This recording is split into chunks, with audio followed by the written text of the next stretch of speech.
da segunda série, tudo bem com vocês? Aqui é o professor Thiago e hoje a gente vai estudar então gramática, né?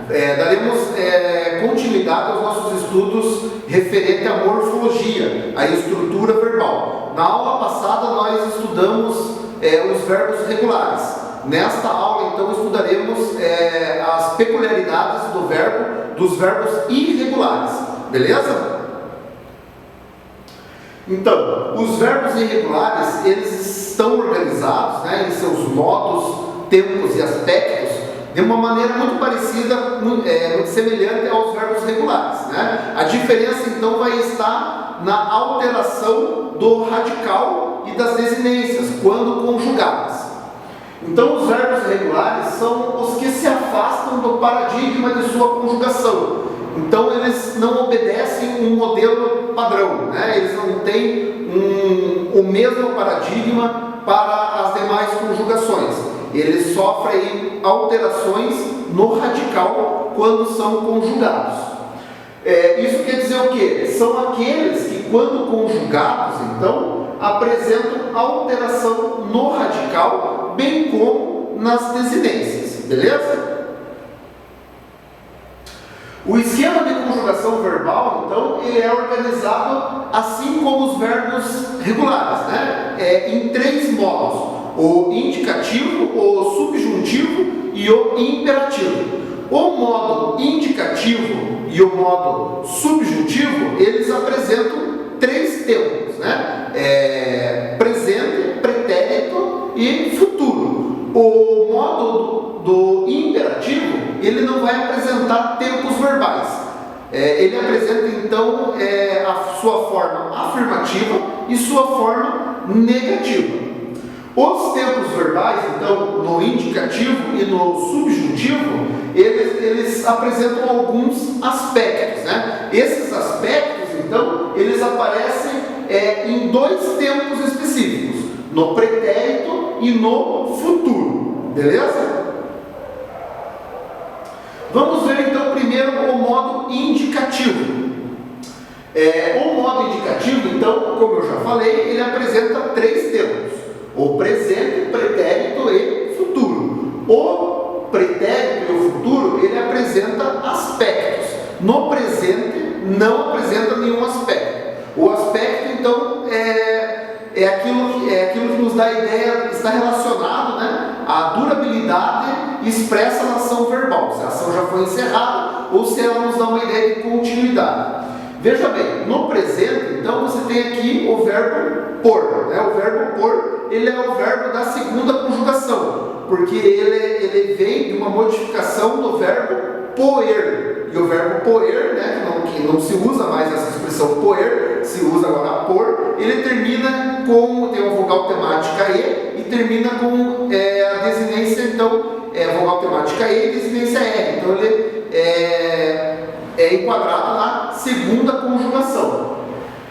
Então, no presente fica eu ponho. Perceba que eu grifei ali para vocês, no verbo em azul, o radical. Perceba a mudança que sofre, então, o radical quando passa de um tempo para o outro, de um modo para o outro também. No presente, então, fica eu ponho. No pretérito, no aspecto imperfeito, fica eu punha. No pretérito perfeito, eu pus, né? E no mais que perfeito, pusera. Perceba o seguinte, ó, existem alguns verbos que são, algumas conjugações que são primitivas, né? Então, por exemplo, o pretérito perfeito do indicativo, ele é uma conjugação primitiva. O que isso quer dizer? É uma conjugação que vai derivar outros tempos verbais. Então, por exemplo, o pretérito perfeito, eu pus, ele vai derivar, então, o mais que perfeito depois, eu pusera, porque ele mantém o radical. Não há alteração desse tempo entre esses dois aspectos no radical. Mas lembra-se que estamos tratando de um verbo irregular. Por isso, então, ele vai sofrer alterações em outros modos e em outros tempos. Daí no futuro, galera, nós temos dois aspectos: futuro do presente e futuro do pretérito. No futuro do presente, eu porei. No futuro do pretérito, eu poria. Beleza? Muito bem. Agora vamos para o modo subjuntivo. O modo subjuntivo, o que ele expressa? Ele expressa uma incerteza, enquanto já o modo indicativo ele expressa certeza. O subjuntivo ele expressa incerteza. Ele também tem 3 tempos: presente, pretérito e futuro. Ele vai apresentar um aspecto apenas no pretérito, que é o pretérito imperfeito. Lembre-se que no modo subjuntivo os tempos eles vêm acompanhados de uma palavrinha de apoio, para que dê um sentido, para que você consiga perceber a ideia da ação. Então veja bem, no presente fica que eu ponha. Você veja que está em itálico ali, a palavrinha antecedendo o verbo, né? E o verbo, o radical do verbo está grifado, para que você possa perceber a alternância, né? A modificação que ocorre entre um tempo e outro. Por isso que ele é um verbo irregular.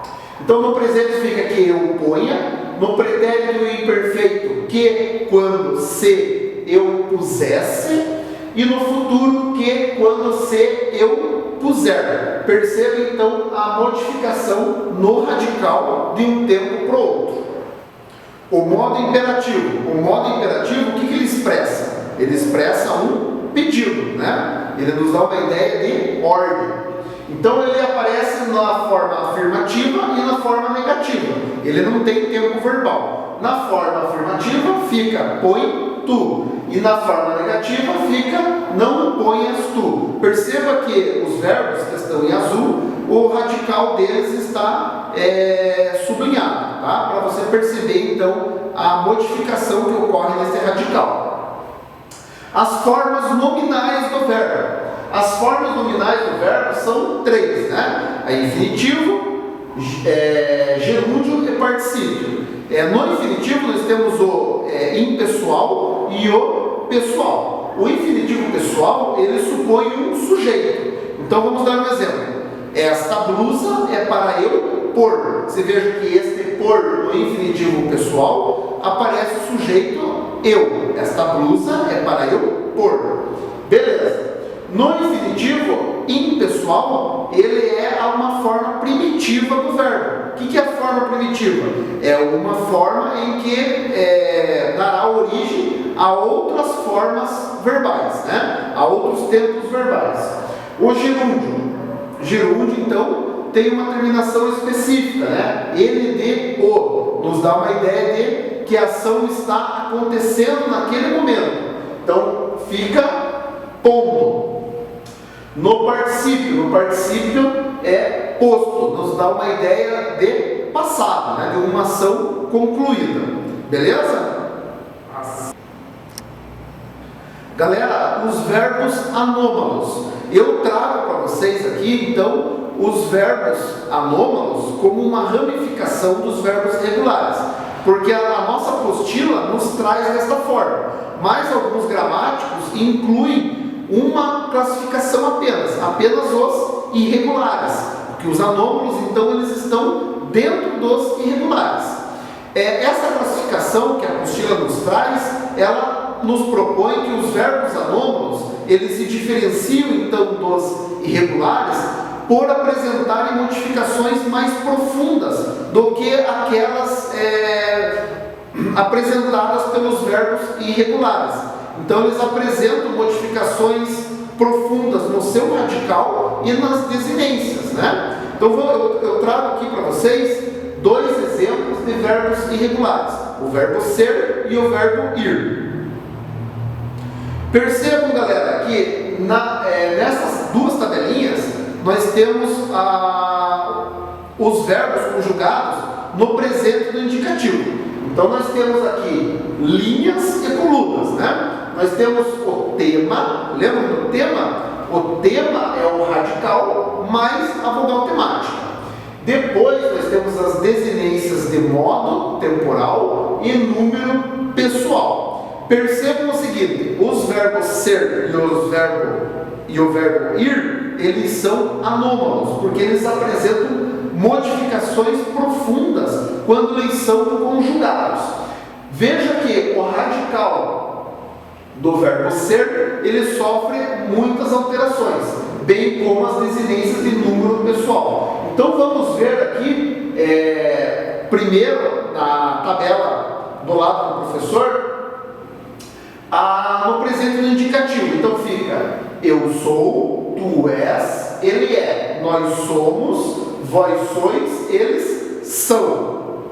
Não há presença, então, nem de vogal temática e nem de desinência de modo temporal. Então, isto no presente do indicativo. Vamos ver agora como que fica no presente do subjuntivo.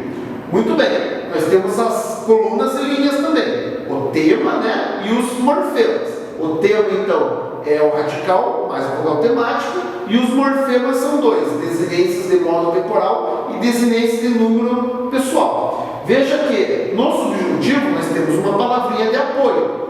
O radical, neste caso, ele sofre uma alteração em relação ao presente do indicativo, que nós tínhamos visto anteriormente. Também não apresenta vogal temática, mas apresenta desinência de modo temporal e desinência número pessoal. Então vamos ver como que fica: que eu seja, que tu sejas, que ele ou ela seja, que nós sejamos, que vós sejais, que eles sejam. Então percebam que são profundas as modificações no radical e nas desinências de número pessoal e modo temporal. Beleza, galera? Galera, então vamos ver agora os verbos defectivos, né? Os verbos defectivos apresentam uma conjugação incompleta. Então essa palavra defectivo vem de defeito, né? Apresenta um defeitinho, não apresenta a conjugação completa. Em algumas pessoas e tempos não aparece a conjugação. Dois exemplos, então, é o verbo falir e abolir. Então aqui nós temos a conjugação do verbo falir e do verbo abolir, ambas no presente do indicativo. Então percebam que nas pessoas eu, tu, ele e eles não aparece a conjugação do verbo falir. Então fica: nós falimos, vós falis. Beleza? No presente indicativo do verbo abolir, não aparece então a conjugação na primeira pessoa do singular. Então fica: tu aboles, ele abole, nós abolimos. Vós abolis, eles abolem. Fica um pouco estranho, mas é isso mesmo. Beleza, galera? Os verbos impessoais. Então, como o próprio nome diz, os verbos impessoais não apresentam pessoa, não apresentam sujeito, né? São invariáveis em número e pessoa. Logo, são conjugados sempre na terceira pessoa do singular. Por isso que eles são impessoais. Vamos ver então.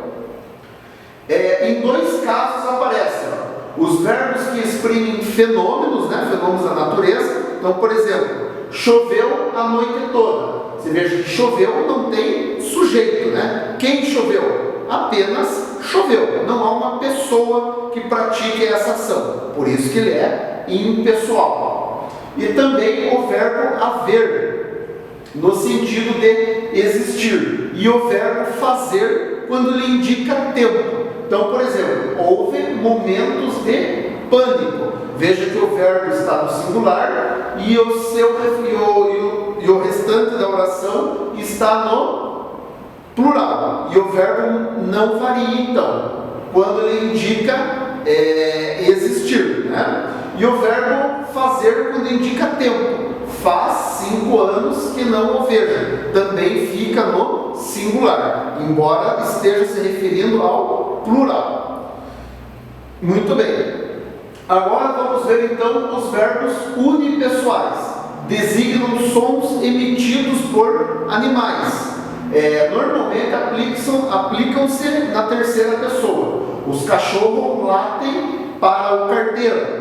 o gato mia a noite inteira. Então esses são os verbos unipessoais, porque se aplicam apenas a uma pessoa do discurso, né? E são os verbos que dão a ideia dos sons dos animais. Por fim, galera, vamos ver então os verbos abundantes. Os verbos abundantes são os que apresentam duas formas em alguns modos e tempos, mas sobretudo na forma nominal do particípio. Então, essa abundância aparece mais no particípio. Eu trouxe aqui para vocês então uma tabelinha, né? Com a primeira coluna ali tem os verbos na sua forma infinitiva e depois o particípio regular e o na sua forma irregular. Então o verbo imprimir poderia ser usado também imprimido ou impresso, embora pareça um pouco estranho, mas está correto. O verbo anexar poderia ser usado as duas formas então, anexado e anexo. O incluir, incluído ou incluso. Aceitar, aceitado ou aceito. Então existem outros verbos, né, que também permitem aí essa abundância, né, que se enquadram então nos verbos abundantes. Lá na sua apostila você tem uma tabela bem mais extensa do que essa. Galera, então era mais ou menos isso que eu queria passar para vocês na aula de hoje, né? Espero ter aí contribuído para os seus estudos e eu vejo vocês então no próximo vídeo. Falou, valeu!